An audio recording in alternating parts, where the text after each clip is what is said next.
The Box Seat, brought to you by our stable of sponsors: Woodland Stud, New Zealand Bloodstock Standardbred, Brecken Farms, Stonewall Stud, IRT, it's your horse and our passion, Australasian-wide Garrard's Horse and Hound, Rakiro Racing Stables, Lincoln Farms, the clubs Alexandra Park, Cambridge Raceway, Ashburton Trotting Club, Addington Raceway and Harness Racing New Zealand. Hi everyone, welcome to this edition of Your Box Seat. Yes, brought to you by our stable of sponsors. We're in the last month of this season of The Box Seat. Michael Guerin, we've got a lot to get through in this show. We're going to kick off by having a look at the Constellations, which are run in July in Queensland, of course. And there's a lot of preview to get into too, because some excellent meetings, Cambridge Thursday night and Addington Raceway on Friday night. Yeah, hi Greg, big hi to everybody watching around New Zealand and of course our friends watching further afield via YouTube. Look, it's such a busy time for the good horses and all the options they have. It's interesting you bring up the Constellations. I speak to so many trainers now, Greg, who say after the Auckland Cup Carnival, obviously on May 27th, I'm not sure what I'm going to do next, because everybody's still getting their head around the new feature race calendar on both sides of the Tasman. I think that provides opportunity. It means for people out there watching with a good horse, there's going to be races you think you maybe couldn't win worth a lot of money, Greg, which become available to people maybe away from the Sunday Suns or the Self-Assureds of the world. And you mentioned Cambridge on Thursday night. Absolutely thrilled that the decision was made to go ahead with the trotting race there, Greg. The pacing race got the 8 starters, the trotters only the 5, and yet we are still holding it. I know you have an update for that. On that for us a little later on. Yep, we'll certainly discuss that when we get into the preview of those two features out of the Waikato. But earlier in the week, I got a chance to catch up with the CEO of the Creek, Albion Park, and Scott Steele to discuss the upcoming Constellations. Scott, given the success of the Kiwis at last year's carnival, you think about American Dealer, Crew, Copy That, Amazing Dream. After the first year of the Constellations, you would have thought the Kiwis would be looking to come over in their droves. Yeah, absolutely. It certainly got away with plenty of our prize money, and we had big numbers over last year, and I think they all went home with prize money and some good memories. So we're looking forward to hosting plenty of Kiwis again. Look, you're certainly enticing them. I'll get to the stables and the opportunity to train on the course very shortly, but let's touch on some of the prize money increases, Scott, which should surely be enough to make people think, you know what, sunning your back in Queensland in July out of New Zealand and racing for some good money would be a pretty good option. Yeah, about 25 degrees, sunny days. It's hard to cop. But on top of that, Greg, as you mentioned, $2.5 million prize money purse and bonuses, with culminating with the Blacks of Fake $350,000 race. We've got the Rising Sun for the 3 and 4-year-olds at $300,000, and these have all had a stakes increase on last year. So we're really happy with where we're sitting with the Queensland Carnival, and I think there's certainly some good races on offer there for the Kiwis.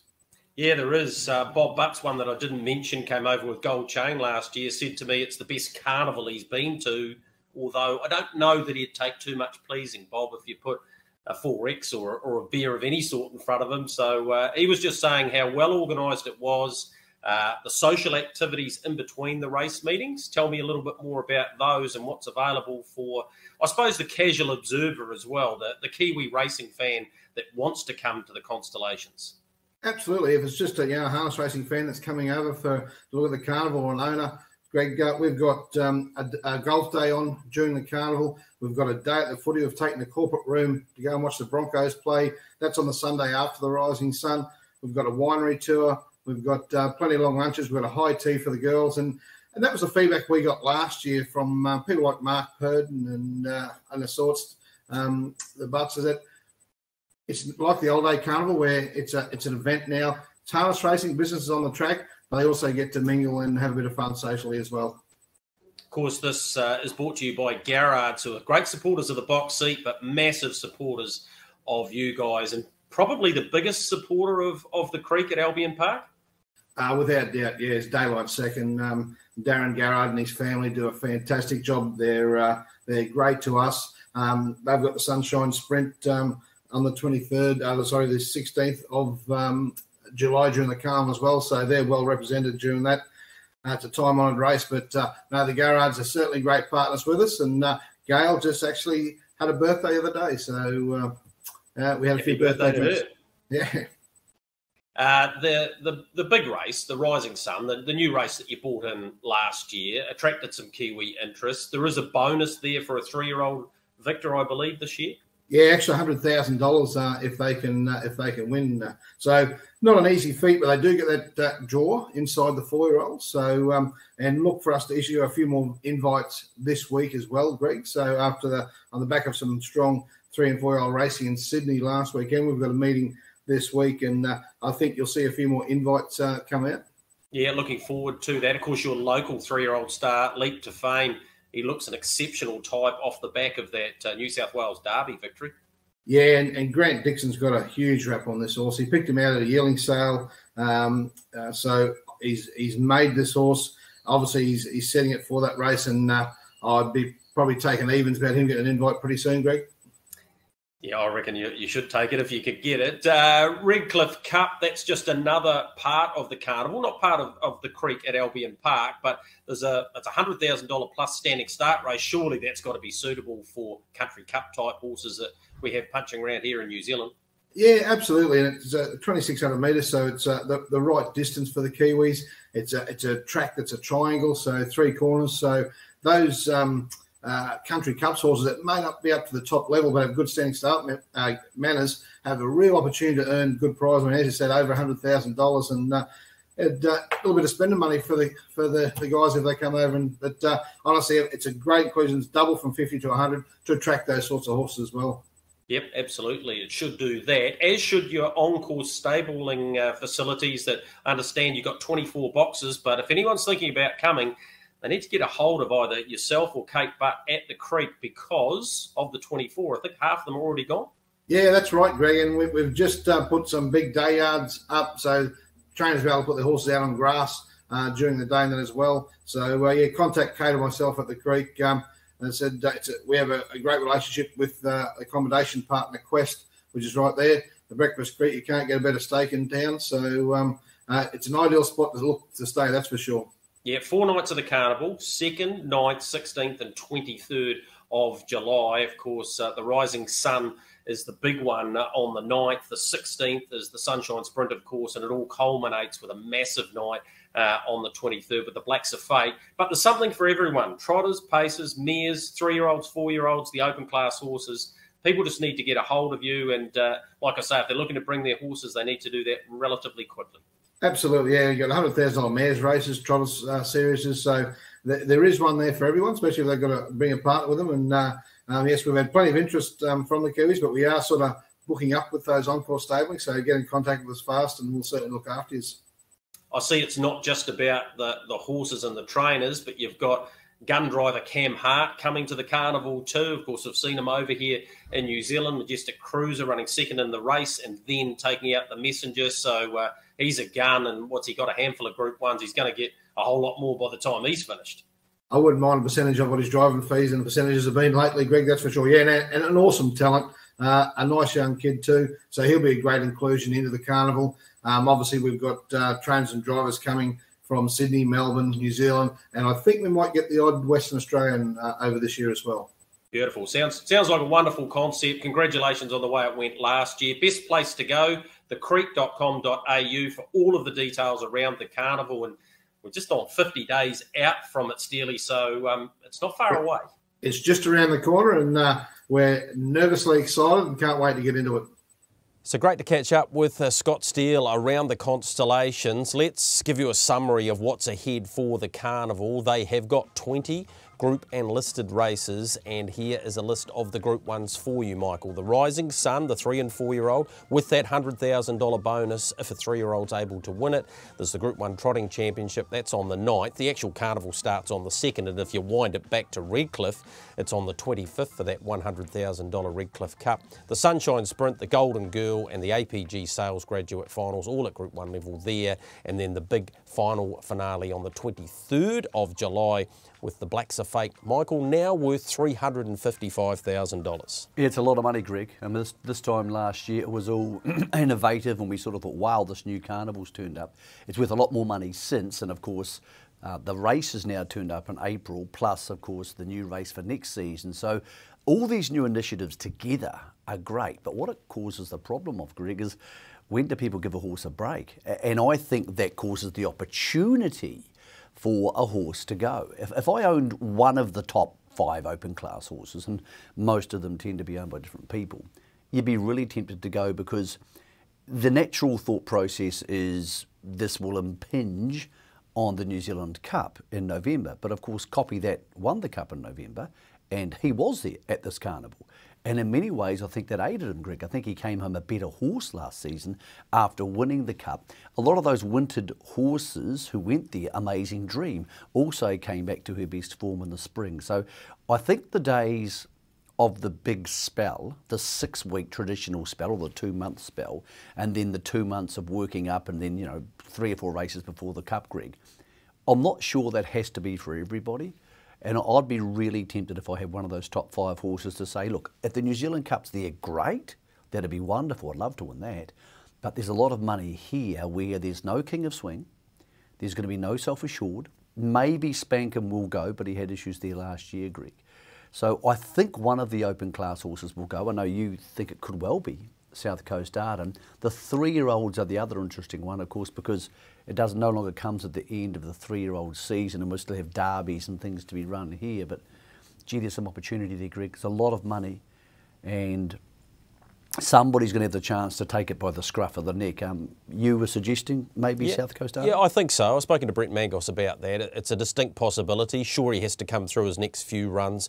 Cambridge, obviously, on Thursday night, the Roy Purdon, and then into the Auckland Cup. But as he said, most of those, well, 2 of those are standing starts, and he's no guarantee to go away in those. So as far as he's concerned, he thinks the Brisbane Carnival is a great option. He's still got to work through that with the owners, obviously, and Spankham's owned by the same sort of group, so would they want 2 horses there? And of course, Mark Purdon is likely to have a couple of 3-year-olds, although Grant Dixon has a couple of very, very tidy horses, Leap to Fame being top of the pops there. But I'm hopeful there's a few more Kiwis bubbling under, and if they see this, they might go, you know what, sunning my son in Queensland, on my back in Queensland in July is not a bad option. Well, as I said, crucially, there's going to be a thought process that you can't do this and the New Zealand Cup. You can. Yep. Last year proved that. It is a really tough time for trainers, Greg. They're such traditional people. They're used to doing things such a traditional way. I think most of the people watching this show wouldn't have a clue when most of the big races are on between now and December. And it's almost a case you've just got to get a massive big whiteboard at your stable, write them all down and try and work it all out, Greg, because it's changed so much. I don't know when some of these races are. So that's a really nice update on the constellations. It'll be a lot of fun. Yes, a chance to get across there and travel with your horse as Queensland harness racing really awakens, Greg. They've got some key initiatives around the way they film races, around the young hot rod sort of situation with the drivers. I think there's lots of really good things going on over there, and this is a great carnival. So to everybody who does have a horse good enough to go, I would have a good think about it, because it's a lot of money, and I don't see it being a superstar-laden carnival. I don't think the top 5 horses, Greg, in Australasia, or maybe more than one of the top 5, will be there. This is a carnival of opportunity. Yeah, it definitely is, and we wish them well. With Garrards, we may as well stay in Australia, and the Tony Barron bred Queen Alida gets another Group 1. That's her in the Barron colours. Of course, the Mackenzies in the ownership as well. I think even Clark Barron might be in this one, but 4-time Group 1 winner now, and she's worth a lot of money. She was before this race. She continues to rise her stocks here, Michael. Yeah, this is the La Cucaracha, the Group 1 over the mile at Menangle. Unbelievably, she actually opened $19 in Australia with the book and closed about 2.7. So someone's going to be told off over their Monday morning coffee over that one, Greg. That was because of the wide barrier draw. Only her second start back as a 4-year-old. Spoke to Brent Lilly on Monday. He said, we think she's an open class horse, and we think will give her her shot at the Inter-Dominions against Sunday Sun and Bolt for Brilliance and maybe Muscle Mountain if they all go. So it's in her home state, Victoria, so Queen Elida Inter-Dominion bound, even though she's still only a 4-year-old trotting mare. Yeah, 155.8. While we're talking about Australia, the man they call the Candy Man delivered again at Group 1 level. Michael, his 50th Group 1, driving for Emma Stewart. Beyond Delight was the winner there of the APG $210,000 final, and he's just a great driver. He is, and good fella. Very kind to his horses. He drives Menangle very well, and Emma Stewart trains Menangle well. Why am I saying that? Because lots of Victorians go there and don't handle it. It's such a different type of racing from what we're used to in Victoria, particularly Melton, because they go so hard early. But this horse, who won the 4-year-old APG male final last Saturday night, had actually run 4th in the Chariots of Fire, so he was used to Menangle, and that's crucial. Emma had a wonderful night there. Of course, she trained Tough Tilly to win the 4-year-old mares. Kate Gath, who drove Tough Tilly, is an ambassador for EB research. Now, EB is a debilitating skin condition, and Tough Tilly is named after a young lady who has that. Kate is off to New York to run the New York Marathon, of all things, to raise awareness and to raise money for EB research. If you're on Facebook, check out Kate Gath. She has a link to that, Gregory. Wonderful young lady, wonderful driver, of course, and she's doing something very special for EB. The reason I'm not telling you how to pronounce it is it's in Latin, Greg, and I have absolutely no idea exactly how you do say it. But Kate Gath on Facebook, have a look. Well worth checking it all out. I'm not going to have a crack at it either, Mike, and we wish Kate all the very best there. Let's get into this Cambridge preview and have a look at the first of the features, which is the Macmillan Equine Feeds Flying Mile. Here's Spankham winning the Taylor Mile. Plenty of horses coming out of this, Michael. Obviously Hot and Treacherous getting through on the inside. There was Mac Dan, AG's White Sox, who will be driven by John Dunn again. Was Luckless. I think it's the best form guide for this week's feature. And when we have a look at the market, $3.30 South Coast Arden, $4 Spankham, Pref draw, so they've drawn 7 and 8. Then you get AG's White Sox about $6, $5.50 Hot and Treacherous. It's all about faith with Zachary Butcher at $7, and Cranbourne, who has gone a couple of cracking races, he's around $7.50. Very, very tricky race. First of all, well done to the club. And well done to the trainers for supporting it. I wasn't sure they would get 8 horses for this. Pref draws made the race. I think it saved the race. I'm not sure they would have got a field without a pref draw. So much depends on the start. It's back to the mile at Cambridge. No idea who's going to lead, Greg. Absolutely none. No idea whether they're going to stay there or want to hand up. I don't imagine they're going to want to hand up, because for most of these horses, they probably think they're not going to win the Auckland Cup, maybe with the exception of South Coast Arden. So, intriguing race. I thought Mark Dan was actually ludicrous odds. If they buzz him up in the prelim, and that's not usually Tony Hurley's style, but this is a horse who would handle it, I reckon they've got a chance of crossing to the lead. A lot depends on the intent of the horses inside them, Greg. Great race, really cool. I'm not sure it belongs here. I think eventually in the calendar it finds another home. But for Thursday night, it'll be a bit of fun. Yeah, it definitely will. If you were to have a bet on one, are you still undecided this far out? I'm going to make all my phone calls and ring drivers and trainers and see who's thinking what. Some people may be thinking we're racing next week. A lot of the horses may not race next week in the Roy Purton. They might miss it. And that intent is going to be absolutely crucial. If Maurice McKendry says from barrier 2, I'm going to lead and stay there, everybody in the running line's in trouble. Probably the one horse I think who needs to go forward is South Coast Arden. We know he's not quite as good sitting back in a field, Greg, so that could put some pressure into the race, some. Yep. Intriguing race. If I was having a bet, probably think the best value in the race is Mark Dan for a place. Yep. Because if he whizzes across them and gets the lead, he'll be $2 a place. At the moment, he's about $5 a place. Yep, good thinking there, and looking forward to what should be a cracking contest, 8:36. One of our features. The other, Michael, is the 8th on the program, the Group 1 Turf Bar Flying Mile. It is, again, for $50,000. Let's have a look at the key lead-up race for this. Here's Muscle Mountain. Arguably, he's the best short course horse in the country. He gets a chance to put that mental up again on Thursday night. He was brilliant at the park doing this. Of course, Sunday Sun finished second to him. That's Temporale in third. Temporale, of course, in this race again. He's come up with barrier 4, Bolt for Brilliance in 5. Just the 5 starters. Actually spoke to Catherine McDonald about that. She said Harness Racing New Zealand have the discretion when it's a group race to run it with less than the 6 starters, which is their mandate, if you like, for their normal races, a minimum of 6 runners. The market, $1.40 Muscle Mountain, $2.70 Bolt for Brilliance. I've got a theory, but I'm really interested in yours. I think Temporale maybe holds the key to the race, because if he gets across Muscle Mountain, Bolt for Brilliance, as they did last time when they raced over the 2,700 metres of the National Trot, has the option to follow him across. I presume that's where Temporale is going. I can't imagine he's going back at the start.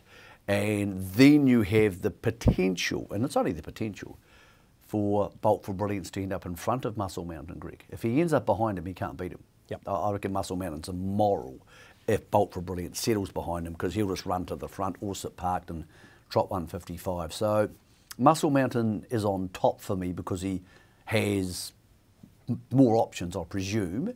But Bolt for Brilliance could absolutely beat him. And of course, last time they raced over something similar to this on this track, Bolt for Brilliance beat him in the Jewels, but that was probably in a bigger field with more things in play. To me, straight 2-horse race.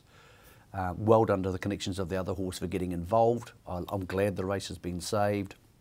I'll go Muscle Mountain, but it's very tempting to take the far superior odds on Bolt for Brilliance. Yep, and that's what I'm thinking too. I think he slides across with Temporale, either gets in front of him or potentially even behind him. And if he's in front of Muscle Mountain, I think he can beat him. But what a contest that will be. Brilliant race night there Thursday night. Let's go back to Alexandra Park from last week. It was the Oaks, and it is Double Delight doing what she does best. Very brave performance to take this out. Did a power of work and had to sit park coming off the second row. We did suggest at the $1.80 she was worth a couple of dollars, but no real fear for the punters as she delivered for her trainer-driver, Tony Hurley. And Double Delight will draw away for the Group 3 Alabar. Northern Trotting Oaks gets the job done well. Congratulations, gallant run and defeat.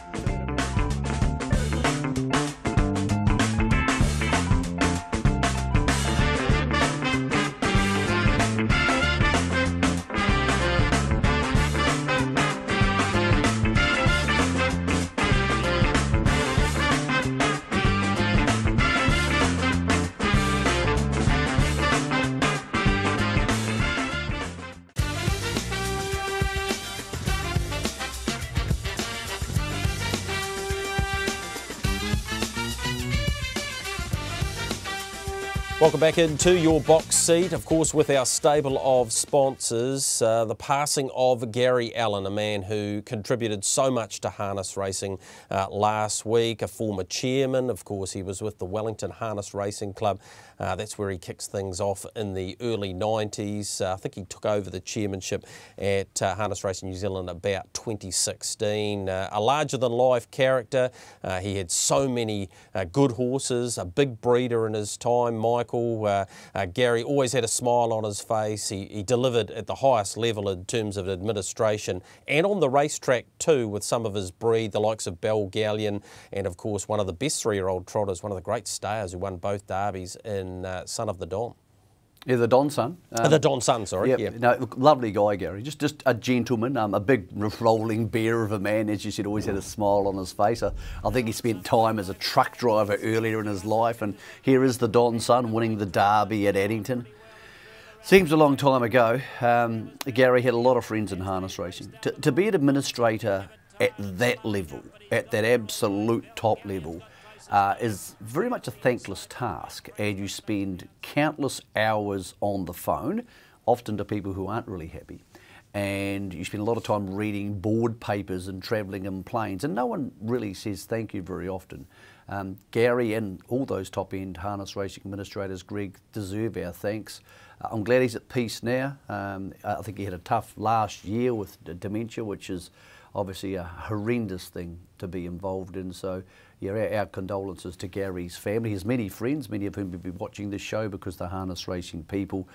And yeah, I'm glad, Greg, that he got to have so many great horses, because I know he got a real thrill out of them. Yeah, that was the Don Son beating Belgallion, coincidentally. He was chairman from 2011 to 2016 was when he finished up at HRNZ, but massive contribution from him. And I actually think he was part of Action TV way back in the day, Michael, when harness racing in the CD was rolling along, and he made a few appearances on there, so he certainly had a few caps in this game. He had the hair for television, Greg. Yes, he did. He had the big bushy hair. Unlike some of us.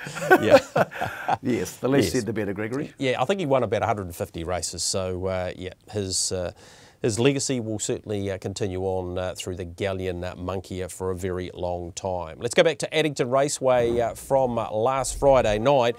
Thought this might be the race of the night, Michael. It was the Uncut Gem with New Zealand Bloodstock Standard Bred, taken out by Majestic Lavros, just beating Gold Chain, and what was an epic finish. And we'll hear from Derek Jones and his wife Adele, who've really patched this horse up and got him back in the winner's circle. Majestic Lavros, time up the hill late. Majestic Lavros with his nose in front, and he did it. Majestic Lavros won it and beat Gold Chain in time up the hill. Well, that's pretty special.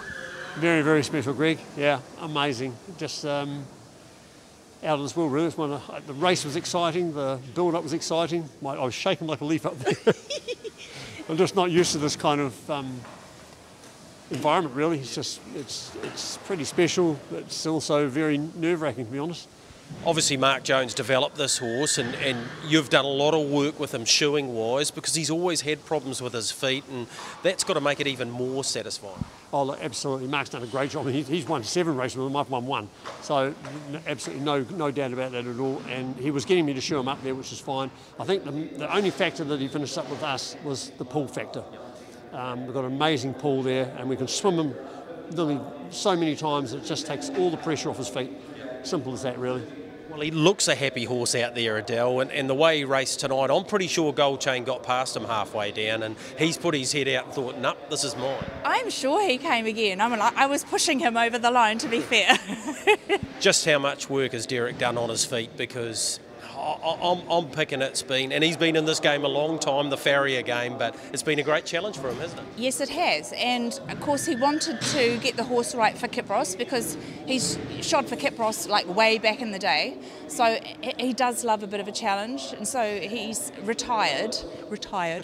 But when somebody says, oh, you know, I've got this situation, he's like, oh, have you? How can I help? Yeah, exactly. So this is a big thrill for you. Now you've got to start thinking about what you do next, and I'm picking, if you can keep on top of these feet, that there's some bigger targets ahead. Yeah, absolutely, Greg. I'm pretty 100% sure he'll probably go spell now and let his feet just relax for another couple of months, and hopefully get him ready racing for the spring and summer. Been a big week, particularly for you. You've been a media star on HRNZ, and now you've won the race that they focused in on, so it's been pretty special. Congratulations to you both. Usually, Thanks, Greg. When that happens, then all the wheels fall off and you look like a real, yeah, but thank heavens it didn't happen this time. Not tonight. Yourself. Congratulations, Guy. Well done. Thanks, Greg. Thank you, Greg, very much. Yeah, win number 8 for Majestic Lavros. Michael, he hadn't won since Oamaru back in September, back in the spring, but he actually goes round again this Friday night, which would indicate he's come through that run in tip-top order. It'll be a good form race, no doubts about that. And it's a good race, it's a good idea, you know, because you're having a good open class horse like Midnight Dash off the 30, which really evens things up. And this horse was off the front, which was a huge advantage. Must have put a lot of effort in, Derek, to get his feet right and to get that shoeing right. It's so crucial for the trotters. But it'll be a very strong form race. Even horses out wide like Smoking Bandar, we know Gold Chain. A lot of these horses, Greg, are going to be really hard to beat in the right race over the next little bit. So I like the Uncut Gems. It's sort of weird that it's outlasted the Jewels, but I think it's a really good concept, and I think the races we've seen and going to see next, they'll be good form races heading forward. Yeah, they definitely will, as will this one for the mares, this one with Bodyguard Health. And she was in front, Darling Me. She'd worked pretty hard to get there, very quick 24.4 lead time, but once she found the front, she was just simply too strong. There was some good runs. Kelly's Delight had to sit park. Cheesaloo won the race last year, was right in the fight once again, and we'll hear from the stable foreman straight after the race. Darling Me won it from Cheezel. Third across was Better's Tart, then Kelly's Delight. Well, she was the best mare in the race, and she just proved that. Yeah, no, she was. She's done a terrific job this year. She just kept improving the whole way through the prep. She's got a lot tougher, and you saw that tonight. Was that how you envisaged the race panning out? Because she had to burn a bit early. Yeah, she had to do a bit of work early, but I just thought the way the race mapped that you sort of had to press forward with the lower grade mares drawn down on the rail there. You didn't want to get back and then behind them and be giving some nice mares that were in that field a big head start. She's now won 11 from 31. She's probably earned a spot in the paddock for a wee while, but plans-wise, what are they? Have they been mapped out? I'd have to confirm it with Steve and Mandy, but she's definitely going to the paddock now for 6 weeks, and then I'd say the first main target for her would be probably the mares race on show day, and then look at the other mares races and possibly a trip to Menangle to race over there. Yeah, it'd be neat to see her over there and just see what sort of time she could run. If you were to predict it, what do you think she could get down to? The way they run the races over there, the first quarter in 26 or something, she just loves following a hot speed, and she's gone 51 here a couple of times, so I'd expect her to break 150 over there, I'd say. Yeah, David White there. I think she could break 152. Michael, her mum certainly did that. 47.7, Adore Me, of course. She was just too good for that field. And I want to get your opinion on, here's something a little bit random, on preferential barrier draws and the difference between Addington's pref draw, say, to Ashburton's, which is sequential, to, say, Auckland's, which is completely different. Do we need a uniformed one? And what is the worst barrier draw from a pref draw? I know what I think it is. Well, one on the second line is usually the worst barrier, because if, in a field like that you might have a rating 60 horse drawn barrier 1. I think it might have been a 54 last week, and you're stuck behind a horse who probably has no chance of winning. And probably has no chance of holding up because they're not as quick as the horses out wide. So I think, yes, you need to go that, the widest barrier draws, go to horses who, we'll go backwards with that. Yep. Maybe the inside of the second line barrier draws, or all the second line barrier draws, need to go to the best assessed horses. Yep. Because the wide barrier draw, if you've got gate speed, like Darling Me has, is not really that much of a disadvantage. No. So do we need a uniform one for the country, or are you still thinking, because it's got to be confusing? I think preferential barrier draws are really crucial to harness racing turnover, like the race at Cambridge tomorrow night. They got off the ground because it's pref draw. Yep. I'm not sure about the uniform, because I think some tracks are so different from other tracks. Ironically, Cambridge is a track where being drawn wide. For example, in that race tomorrow night, where you've got a very good horse drawn barrier 1, then 1 on the second line would be okay. Because if you put a good horse and 1 on the second line and it's all about Faith stays in front, it's fine. It's when you have those races with massive disparity, like that race, where there's probably 40 rating points from the bottom horse to the top horse, then the 1, 2s and 3s become slightly less relevant. So look, I agree, it could be uniform. I genuinely think, though, most punters don't care or understand. Right. I think a lot of things in harness racing, like handicapping, people just look at the field on Thursday morning tomorrow and go, oh, I'm going to back this.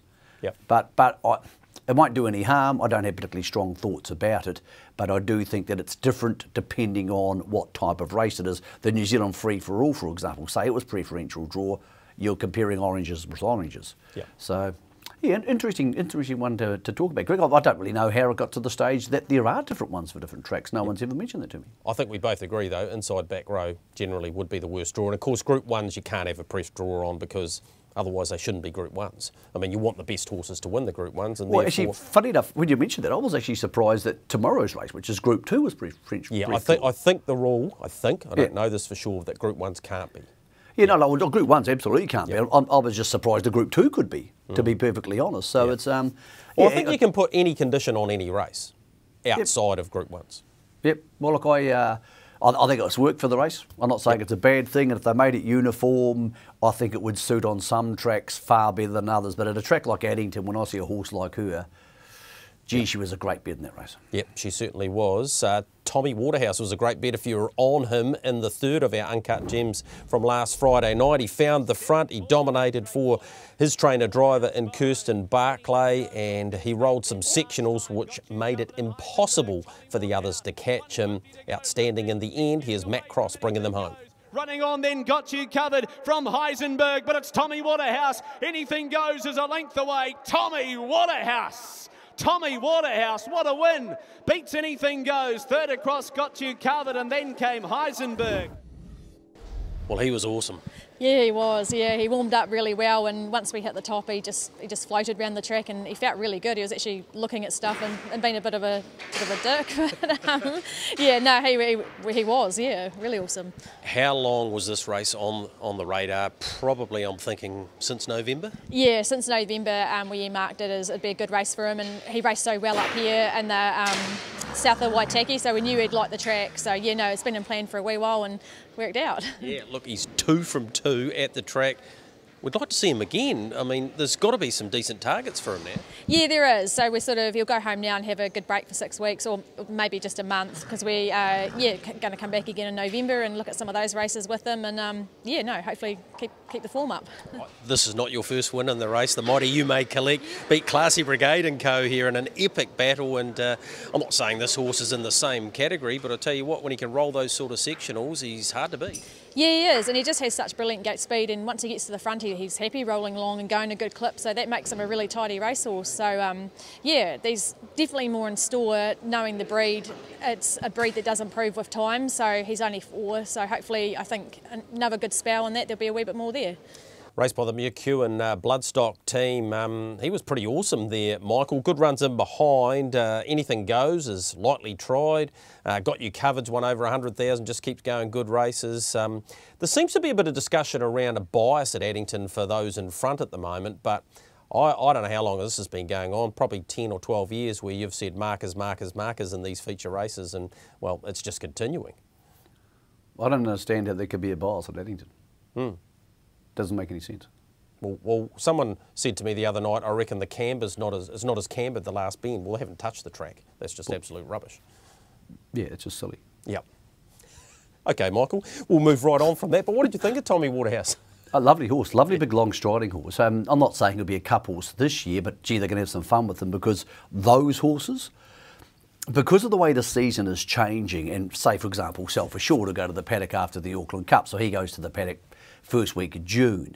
Because of the way the season's changing, there's opportunities for the Tommy Waterhouses of the world, if they want to come back early enough, to attack those earlier races. We're going to see less and less horses turning up in the August and September races, or less of the superstars, because we're now going deeper into the season. Yep. So I think there's a real chance for horses like him and BD Joe and those type of horses who are still making their way to the top grades, to attack those early season races and get that fitness. Then, of course, he has a whole bunch of cups in Southland and a whole lot of places to go. And if they don't make it, Greg, they don't make it to the top ranks, that's okay, because from Kaikoura right down to, say, the Country Cups Championship, there's an enormous array of races in between. So those horses are horses people can have a lot of fun with. Then obviously, Greg, there's that group of about 12 who take the steps to open class, and they'll get on that circuit that Cranbourne and those horses are on now. So whether Tommy Waterhouse stays as a star of the second group or moves into the first group is going to be one of the questions for him in the second half of 2022. Yeah, certainly doing a great job, Kirsten. I think she's over 300 driving wins and about 160 odd training wins, so good luck to her. Let's get into the Addington preview for Friday night, and one of the great races for the juveniles is, of course, the Avon City Ford Welcome Stakes. Here's Final Collect, wobbled around the bend, Michael, but balanced up, also in this race wide out with style, heading towards the Welcome Stakes. And yeah, this horse has got something about him, hasn't he? He really knuckled down and charged to the line. He's come up with barrier 1 this week, got Man United late in the piece, but yeah, I think on debut they don't go a whole lot better. Backed off the board too. The money was right on him. The All-Stars had 3 or 4 in this race, and that was the one they all came for. Like the horse, really strong through the line. Not sure it has the change-up acceleration of its more experienced, not by much, but slightly more experienced stablemate who gets the widest draw. So, look, I'll go for the horse who won the kindergarten. I think he's probably the faster of this bunch just yet. But Greg, really hard to work out how good that horse is because it was very unjuvenile-like. He was really strong that last 100 metres. So the gate speed's going to be interesting to see whether it can use barrier 1 this week. I have absolutely no clue about that, Greg, because I don't have enough data on him or the horses outside him. Yep, of course, Don't Stop Dreaming's come up $1.40 favourite, $4 final collect. Vinca B's $11. I can see him slotting in on the markers and getting a more economical trip than he did in the kindergarten on debut. With style, made up good ground. So, yeah, it's a really good race that. Looking forward to it. Moving from the Avon City Ford Welcome Stakes to the SENZ 2-year-old trotting stakes, the 41st running of this excellent race. The favourite for it will be High Energy, who won on debut, and I got the chance to catch up with co-trainer Hayden Cullen to get his thoughts on her chances this week. Hayden, just got the chance to see High Energy work this morning. Looked to be pretty good work out there. Yeah, she was, Greg. Yeah, she just worked over 2,000 metres and ran the last half just a bit better than 62 seconds. So the track was a little bit off, so it was a really good run. When you have a filly of her quality come into the barn and she's out of a Group 1 performer and Highgate herself, I suppose there's an expectation, but I suppose there's also the other part to it is she's just another horse. Yeah, that's dead right. Yeah, they're not good horses until they prove themselves, and you know she hasn't let us down yet. So yeah, hopefully she can go a nice race again on Friday. What type of horse is she? Because going on her first up run, which was about as good as they go first up as a 2-year-old trotter, were the expectations of the stables that she would deliver that type of performance? Look, we knew she would go a good race, but you know, just holding a bit of steering gear around. She's just hanging in a bit, going up behind the gate there, and Johnny couldn't quite get her on the gate there. So sort of she just missed the start completely, pretty much. So yeah, like I said, we knew she was going to go a good race, but probably think she was going to go that good. Were you thinking at the half mile what probably the punters were as well, that had backed her into short odds? Gee, she's going to have to be good from here. Yeah, look, I sort of watched it there live there, and I thought, oh no, she's no hope. But you know, she'd run nice 4th or 5th. It would have been a good effort. But you know, to pick herself up and you know, win the race, it was a great effort. Going into Friday night, it's basically a month between runs, but she has had a run at the trials. She did finish on paper 4th of 4, but she looked to be doing it quite nicely. She did, yeah. Johnny just looked after her. Yeah, we'd planned on running her at Addington last Friday there, but unfortunately the race didn't get off the ground. So second best was a quiet trial for her, and you know, they trialled up over a mile and a half also. So you know, last half in 60 seconds. So Johnny just looked after her, and you know, she's come through the run really well. Is that part of the frustration at the moment, horses like her needing races? Because it's not ideal going into a group race when you're having that big a distance between runs. Yeah, no, it's not ideal at all, but it's sort of all round, you know, the pacing colts and fillies, they're exactly the same boat at the moment, just struggling to get numbers, and it's yeah, it's hard to, you know, overcome that. In the last 4 or 5 years, 2-year-old trotters haven't been a big part of the Rolleston base that you're obviously the co-trainer of now. Is that not by design? It's just that you haven't had that sort of stock that you need to be able to compete, particularly in the group races? Yeah, probably just haven't had the stock, really. To be honest with you, we didn't have a single horse. It was actually a funny story. I was talking to Ken Brecken one day there, and I said, Ken, have you got any trotters? We've got no trotters. So, you know, she's the only trotter we've got. So, yeah, we're pretty lucky, really. Completely different, isn't it, training the trotters? Do you enjoy that side of it? And obviously you're gleaning so much information off Mark and Natalie, I guess, but it does provide another challenge? Oh, it definitely does, yeah. They always keep you scratching your head, that's for sure. Yeah, it's always good to sit behind a nice trotter when you got one, but, you know, there's a lot of work involved. You know, they've got to be dead perfect.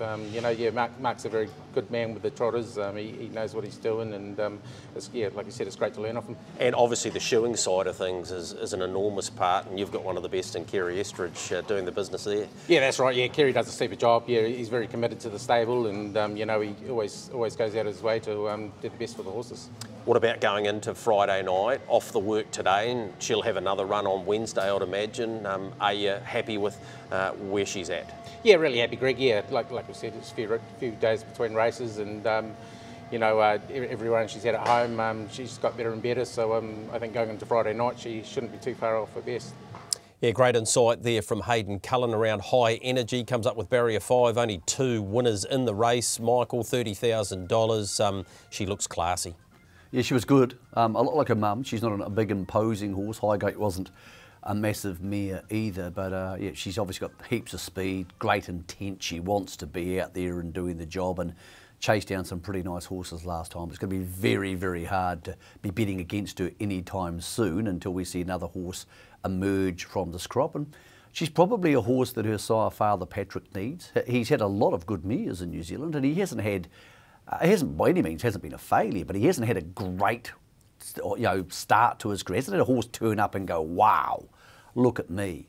So yeah, maybe she's the horse to take him to that next level or next step, Greg. So interesting to see how she progresses. But it's one of the great families in New Zealand trotting, and one of the great early running families in New Zealand trotting, which is crucial. Yep, it certainly is that. The Garrard's Magnifique is another of the features at Addington on Friday night. Sandwave, of course, was successful in the big 3-year-old Southern Supremacy final down there. He comes up with barrier 6 this week in what is a pref draw. He's done a great job so far, and he led on this occasion. We both agree that he's a better follower, Michael. He's come up a $2.50 favourite, which I'm not so convinced he deserves to be favourite for this race. You've got Cyrus in barrier 3, Oneiden Mickey, who may have a change of driver. That hasn't been confirmed as of this morning, but those 2 runners from Rolleston will be hard to beat.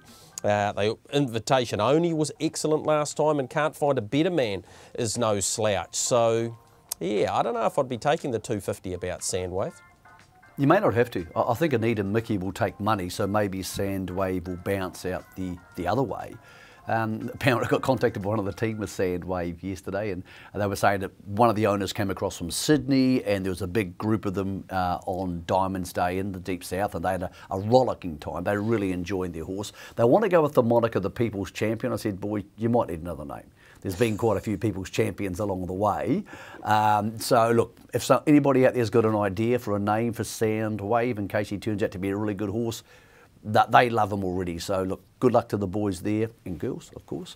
I think Oneiden Mickey's going to be really hard to beat, but if he wins, Sandwave, the nickname Greg, will be a work in progress. Yeah, it will be. We might even call for people to send us in an email, theboxseat@nz@gmail.com, and tell us what you think they should be calling Sandwave off the track. The Heather Williams Memorial Mobile Trot's an excellent contest, time up the hill and a gold chain and the like, but the other feature is earlier on, the free-for-all, and we get to see Shan Noble again. Look, he was superb here. Michael, the Darling Me form stacks up, charged home. Natalie Rasmussen, we know her association with this guy is excellent. She's won at least 4, maybe 5 times when she's been sitting behind him, and he just charges to the line here. Comes up with barrier 3. I think he'll take this race by the scruff of the neck, and I think he'll win. He's a horse, Greg, about 4 or 5 starts ago. I wonder where he was at. I thought he was racing a bit one-paced. Ironically, in this race, he was anything but one-paced. I think he's got the potential to be an open-class horse now that he's back to that type of form. And particularly if they can get his standing start manners right eventually, he's a horse who could be really hard to beat, like Tommy Waterhouse in those sort of, Kaikoura Cup type races heading forward. Yep. So, yeah, he's won me back over because for a while there he was just one batting to the line, and I was worried about where he was going to end up, and I thought he would actually end up in Menangle or America. But I think now, Greg, this version of him is incredibly competitive, just below that top grade. Yeah, 10 excellent races there on Friday night, 4:55 the start time there. As we take another break here on Your Box Seat, she's stateside these days. Her name is Amazing Dream, and she does what she does best, and that's win. Gia Surreal shaking loose with raging late pace, and Majorca on the outside coming on. Amazing Dream. Gia Surreal on the outside getting to her. Amazing Dream holds off Gia Surreal. Then it was close. Racy Bell.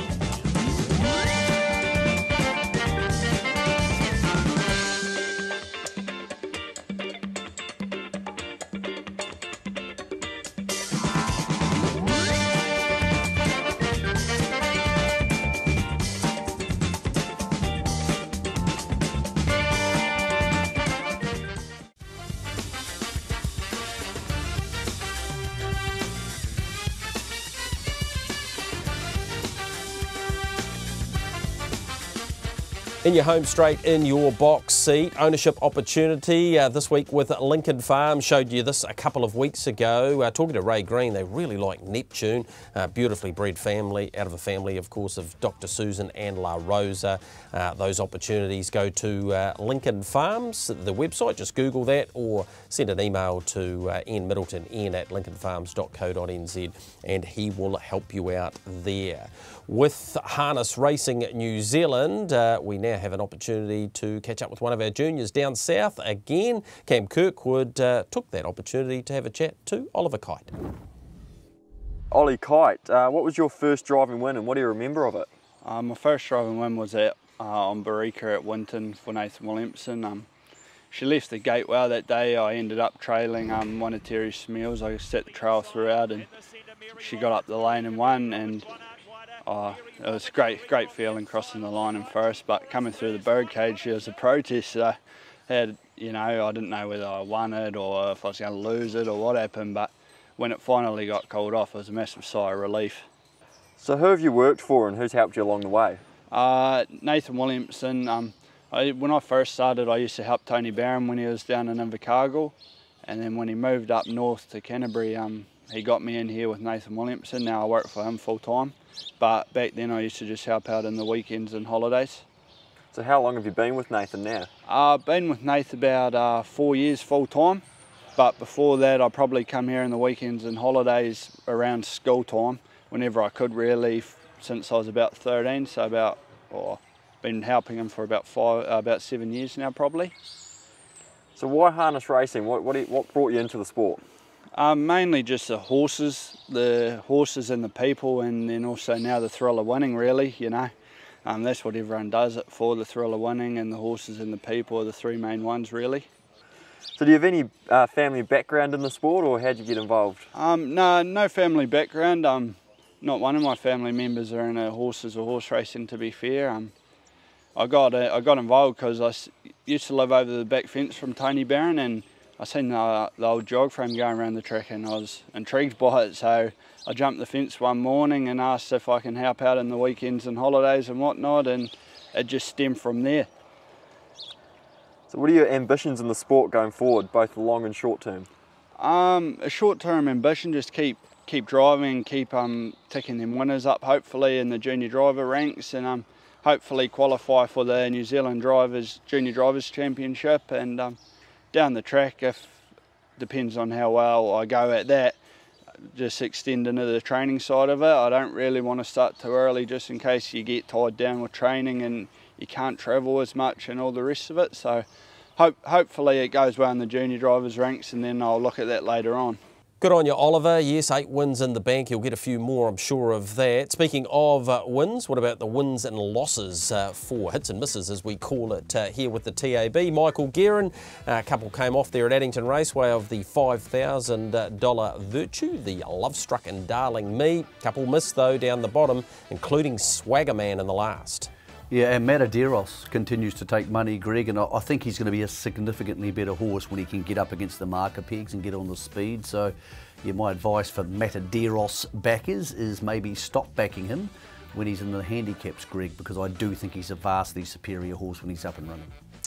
Let's have a look at what's ahead for you in harness racing. We've already mentioned the Waikato Bay of Plenty meeting there Thursday night. The two $50,000 big races there at Group 2 level.